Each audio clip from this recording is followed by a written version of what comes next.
I guess we're now live. Hello, everybody. Welcome to Rock Media TV. My name is Gino, as most of you already know, and I have the pleasure of meeting up once again with the guys from the Electric Boys. Connie, how you doing? Andy, how you doing? Well, we're great. Yeah. Staying busy. Yes, we are. We're trying to. Yeah. To be honest, I watched tonight's set, and I was absolutely blown away. I think that's the best that I've seen you guys in about 10 years. And I'm not knocking your previous shows and all the rest of it. There was just something about tonight with the energy that you guys were feeling, and it was just an incredible show. So well done on that. Thank you very much. It really did feel like really good show. Yeah, and from the audience interaction and... I was going to say that it helps when an audience like that. Yeah. It makes a big difference. Now, you guys have been doing this for a while. I mean, your last album last year, 2021. Fantastic on that one. But what I noticed in tonight's show was you're bringing more of a new, you know, it was more of blues, but more of a bluesy type feel into your playing, which I totally love. And I think it's mixed up the whole sound. When I listen to the last album compared with the first word, it's like two different fish. It's still electric, but it's been so long. Yeah. What can I say? It's not. It's never been a. I don't think we ever. Correct me if I'm wrong, but we don't. It's not like we sit down and plan. We're gonna make a new album. That now we want to go in this direction, that direction. It's more like whatever inspires you at the moment, and then you write a lot of songs, and then we eventually just pick the ones we think are the best songs, basically. So it can end up being more funky or more hard rock or bluesy or. It's always been really important that we all agree what we think are the best, like the really good songs. Mainly you have to start like that. Because you can make the best album in the world and nothing might happen with it, or people will hate it, but at least if you do it that way, at least you know that. From your perspective, we've done the best we can. Yeah. So. No, that's good. Did COVID have a lot to do with that? I mean, while that whole COVID pandemic was going on and you weren't able to travel and all. It sure inspired the album. Songs like Tom and Dominoes and It's Not the End was inspired by that. And the whole, we all just felt that, you know, when COVID hit, it was like, oh shit, what's going on now? And then we figured, stay busy, keep working. I mean, even if we can't tour, let's make a new album and just do something. And we did that, and we did a concert. Yeah, but I mean, it's worked out. Like I said, tonight's show, you know, you guys blew me away. It felt like the first time I saw you guys back in 1983. So yeah, I've been in a long time, right? And I always like, I wouldn't call it legacy, but the longevity. I think when you guys first started, there was the feeling, they'll be gone in 5 years. Nobody expected you guys to stay around as long as you have. And I enjoy every single album you put out there because I think each one's a bit different. But I like watching that movement and, you know, guitar playing on this and even singing on there. You know, to have these guys back around you after all this time, how did that feel? Well, I feel very proud.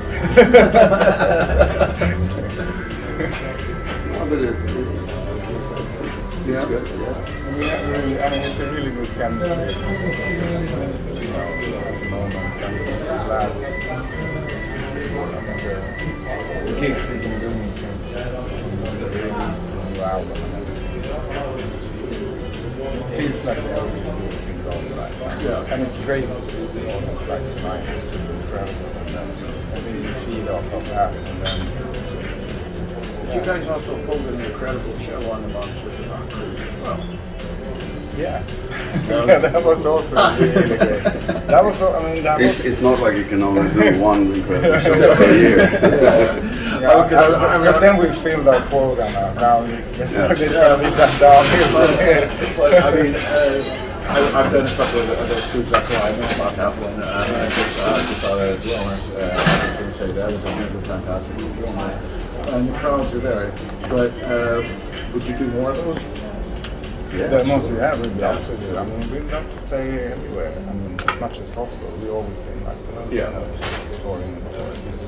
So it's like the best moment there is when sometimes you go by van and hotels and sometimes you're in a nightline. It depends on the tour it is.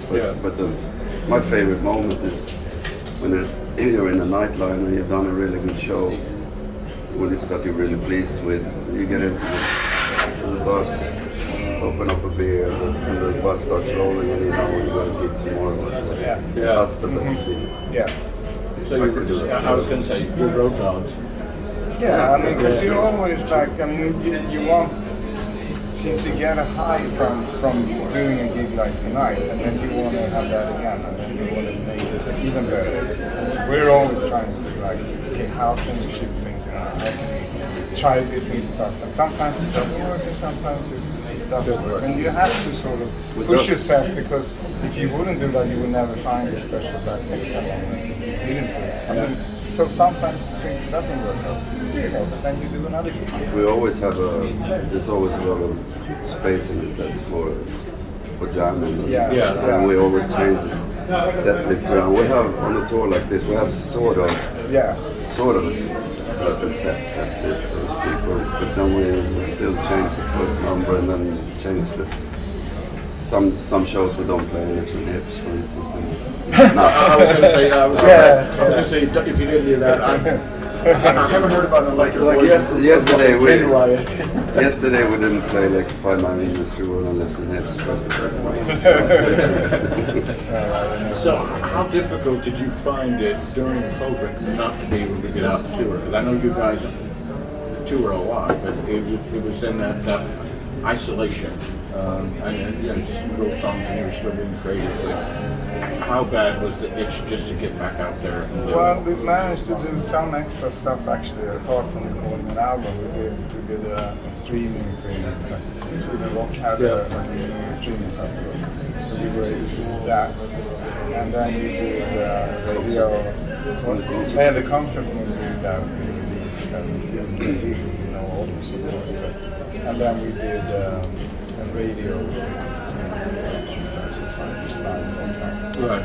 So we managed to do some stuff at least, and then we were just trying to. And then we were busy finishing up the album and everything, and that we were able to start doing gigs by the end of the summer 21. Yeah.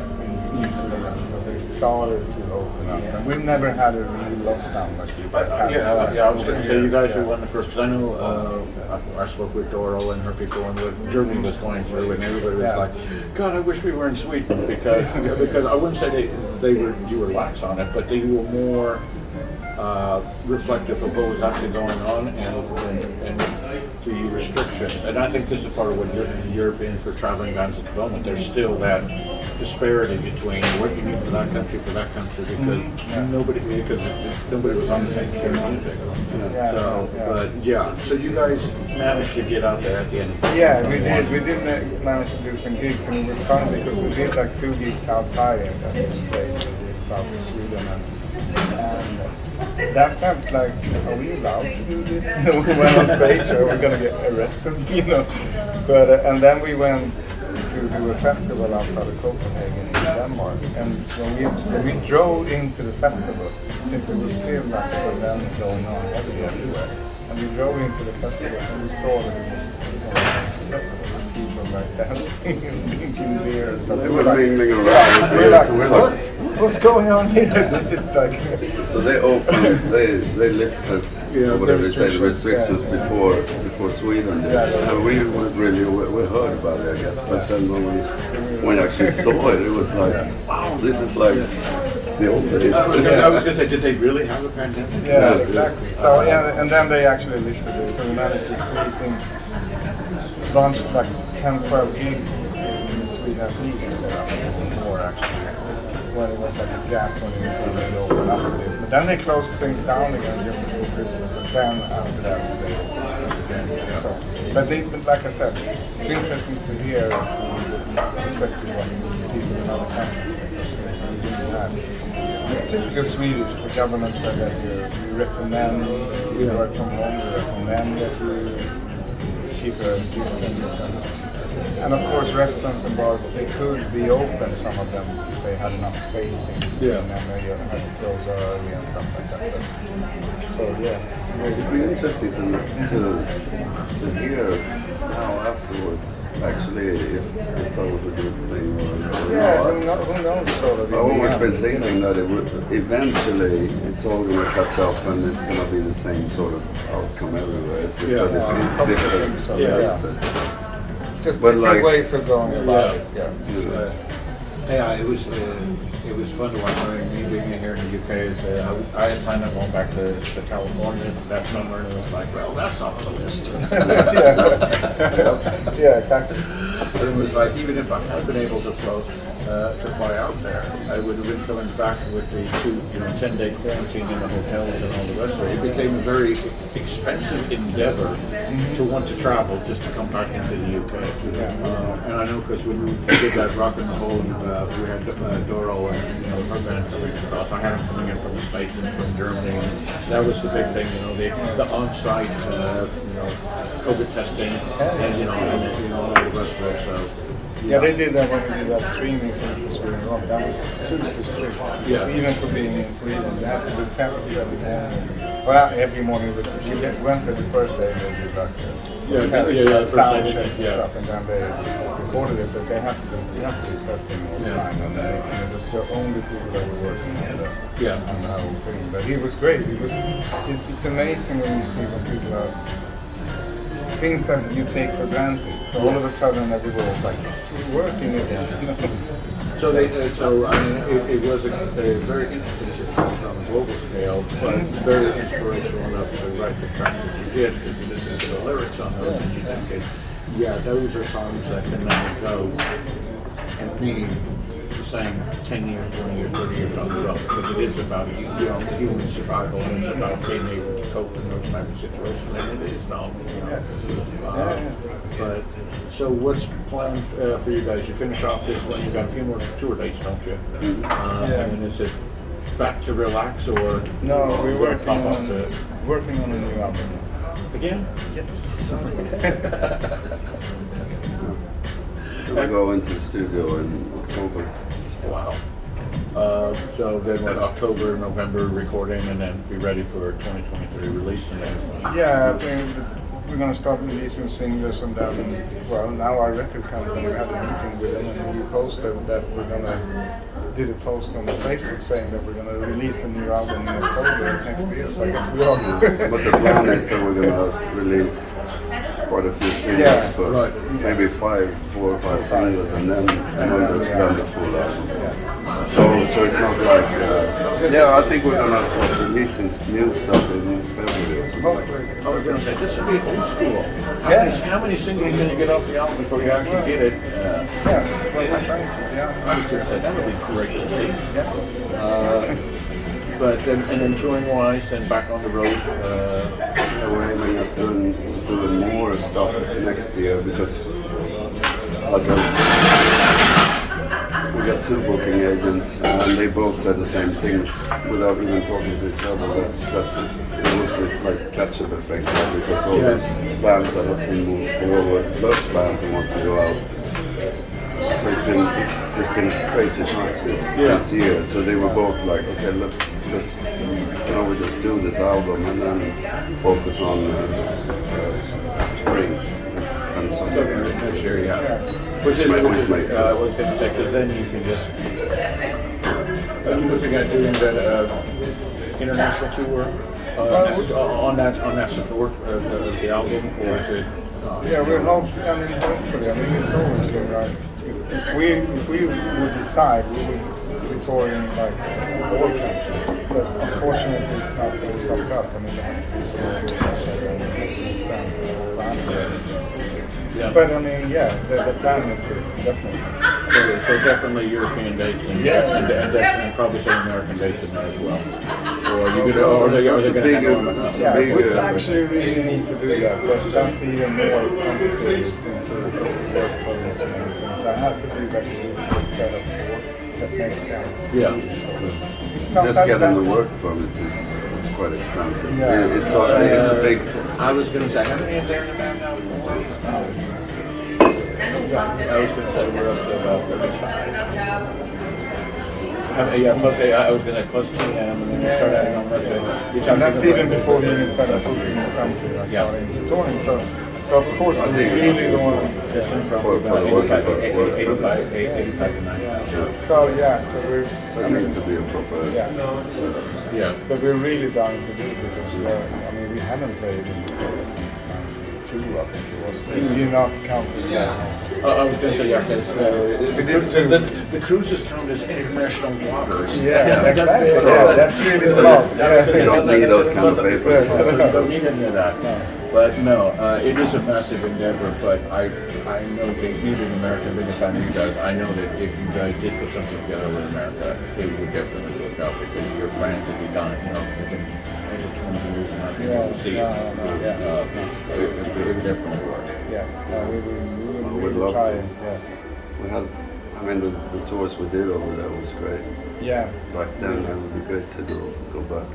We've been there, but we haven't toured it. Well, on that note, all I can say is I wish you guys the best luck. It's absolutely a pleasure to hook up and speak with you again after all these years. And like I said, I'm still Gino D. This is Connie, Andy, from the Electric Boys. Guys, thank you so much. And we'll see you later on down the road. Thanks very much. Thank you.